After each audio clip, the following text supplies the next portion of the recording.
Thank you so much. There you go.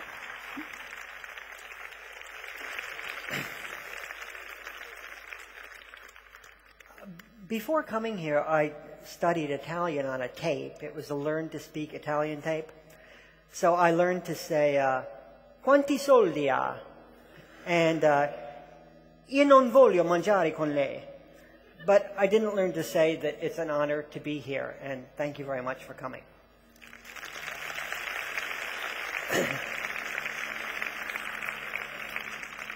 And I loved hearing her read my story. I understood about 15 words, but I thought she looked fantastic, and I liked what she did with her hands.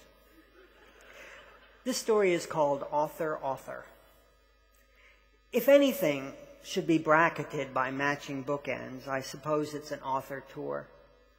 The ones I'd undertaken in the past had begun in one independent or chain store and ended a month or so later in another. The landscape, though, has changed since then, and it's telling that on this latest tour I started and finished at a Costco. The first one I went to was in Winston-Salem, North Carolina. I was spending the weekend with my sister Lisa, just gearing up for 6 weeks of travel, when her husband Bob expressed a need for light bulbs. "Anyone game for a quick ride to Costco?" he asked. And before he could even find his keys, I was panting, dog-like, beside the front door. Living in cities, it's easy to avoid the big box superstores, their merciless lighting, their stench of rubber and cheap molded plastic. It's not the way I normally like to shop. At Costco, though, I'd found these displays of pain relievers: Anacin, Bayer, Tylenol. 8 major brands were represented. Pills were paired into single-serving envelopes, then stapled in rows to a bright sheet of poster board. It looked like something you'd see behind the counter at a gas station.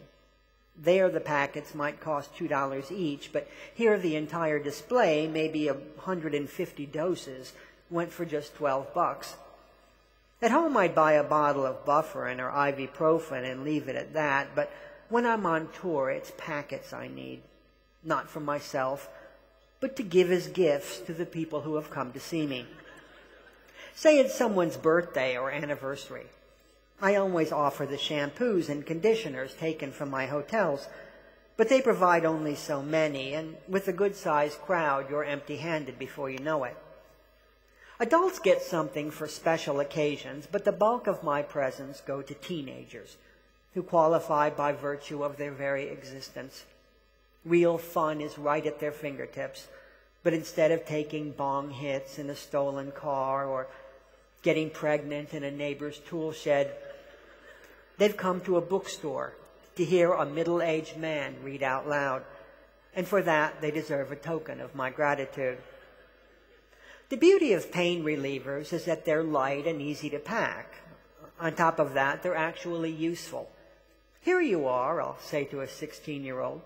"Put this in your purse or glove compartment and think of me the next time you get a hangover." For this last tour, though, my gifts were pretty paltry. I'd bought 8 dozen safety pins in Greece, and while they were foreign, they didn't look much different from what you could get in the United States. Ditto the German Band-Aids. So when Bob mentioned Costco, I felt that all of my problems had been solved. As with every other big box store in Winston-Salem, it took 15 minutes to drive there and another 15 minutes to cross the parking lot. If the building seemed large from the outside, inside it was twice as big, the kind of space that has its own weather. The carts, too, were slightly oversized and made me appear even smaller than I actually am. Pushing one toward the hardware section, my brother and I looked like a pair of 12-year-olds. The sort with that disease that speeds up the aging process and leaves them wizened and tragic. This store didn't have the light bulbs Bob wanted, so we trudged on to the drug section, which again proved disappointing. Pain relievers were in 10-gallon jars rather than packets. And so I looked around for another gift that a teenager might appreciate. I wanted something light and individually wrapped, and settled finally upon a gross of condoms, which came in a box the size of a cinder block. It was a lot of protection, but not a lot of weight, and I liked that. "All right," I said to Bob, "I think these should do the trick." Putting them in the cart, I thought nothing of it, but a moment later, walking down the aisle with my 59-year-old brother-in-law, I started feeling patently, almost titanically gay. Maybe I was imagining things, but it seemed as if people were staring at us. People in families, mostly, led by thrifty and disapproving parents who looked at what we were buying and narrowed their eyes in judgment. "You homosexuals," their faces seemed to say. "Is that all you can ever think about?" My brother-in-law is around my height with thick graying hair, a matching mustache, and squarish wire-rimmed glasses. I'd never imagined him as gay, much less as my boyfriend. But now I couldn't stop. "We've got to get something else in this cart," I told him. Bob disappeared into the acreage reserved for produce and returned a minute later with a 4-pound box of strawberries.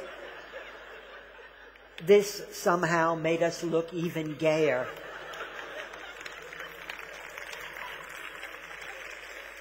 "After anal sex, we like shortcake," read the cartoon bubble floating over our heads. "Something else," I said. "We've got to get something else." Bob, oblivious, looked up at the rafters and thought for a moment. "I guess I could use some olive oil." "Forget it," I told him, my voice a bark. "Let's just pay up and go. Can we do that, please?" I'd later wonder what the TSA inspectors must have thought. My tour began, and every few days, upon arriving in some new city, I'd find a slip of paper in my suitcase, the kind they throw in after going through all of your stuff. 5 dress shirts, 3 pairs of pants, underwear, a DOP kit full of Band-Aids and safety pins, 2 neckties, and several hundred rubbers. What sort of person does the mind cobble together from these ingredients? As the weeks passed, my suitcase grew more and more conventional. "I've got something for you," I'd say to a teenager. "It's nothing huge, just a little something to show that I care." The kids who went to good schools would roll their eyes. "I get those in the health room," they told me. And in the voice of a person whose upbringing was so fundamentally different that he might as well have been raised by shepherds, I would say, "Really? For free?"